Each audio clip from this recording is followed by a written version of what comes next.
作為一個藝術創作者，如果冇一份堅持嘅話，即係咁容易因為呢啲嘅少少風浪而放棄咗嘅話咧，因為呢啲嘅風浪而睇唔到呢個咁靚嘅大海。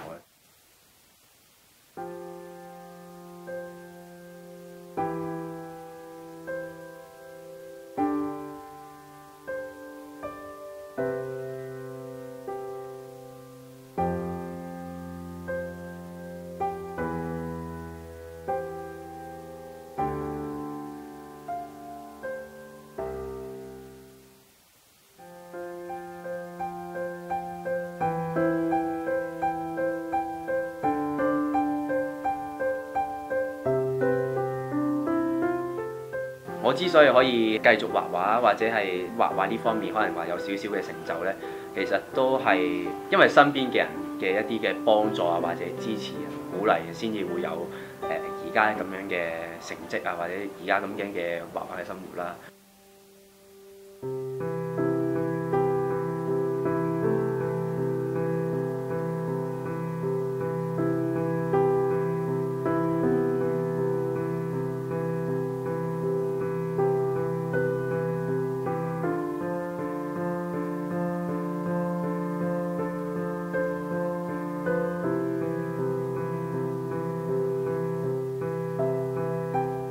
高中開始啦，咁啊一路翻工，一路畫畫啊、讀書啊，咁有一段時間我都好低沉嘅其實，咁但係因為有屋企人啊同埋朋友嘅支持啊，佢哋即係用好多時間陪我，花好多嘅心機去令到我好開心啊！呢件事對我嚟講係好印象深刻嘅，即係佢哋令到我由一個好低沉嘅時期，之後又翻去一個可以好積極面對人生嘅一段時間。其實學畫畫係一個固定嘅支出啦，停咗1-2個月嘅，咁即係希望可以即係舒緩屋企嘅家境嘅情況啦。咁但係後嚟即係屋企人都好支持我啦，就話咁不如繼續學啦，即係咁中意學畫畫。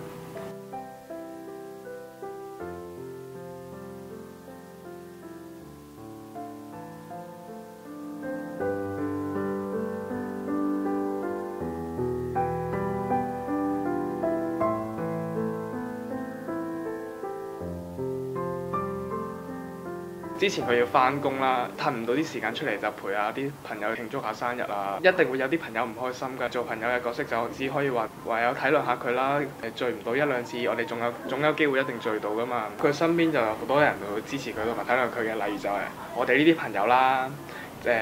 佢嘅女朋友啦，佢屋企人啦，同埋身邊嘅學生同埋老師啦，仲有可能佢出邊嘅朋友都會好體諒佢同埋好支持佢畫畫呢件事情嘅。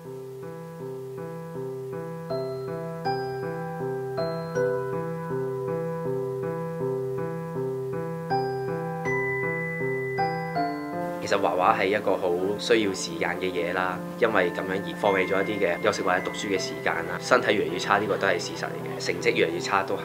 對我嚟講，畫畫唔係一個好似錢賺咁嘅形式啦，我唔覺得畫畫對我嚟講係一個犧牲啦，我好開心可以為畫畫付出咗呢啲啦，因為我覺得為咗畫畫咁樣做係值得，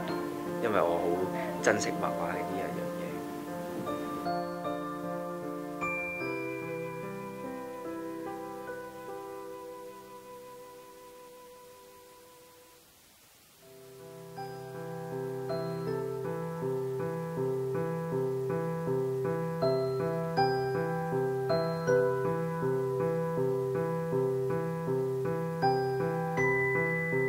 我一個人堅持，而其他身邊嘅人可能見到我堅持就會堅持一份。咁如果其他人又見到我哋堅持嘅話，咁就會大家一直堅持落去，即係由個人出發啦，令到整個社會都好堅持。咁其實我覺得呢個都係香港精神之一。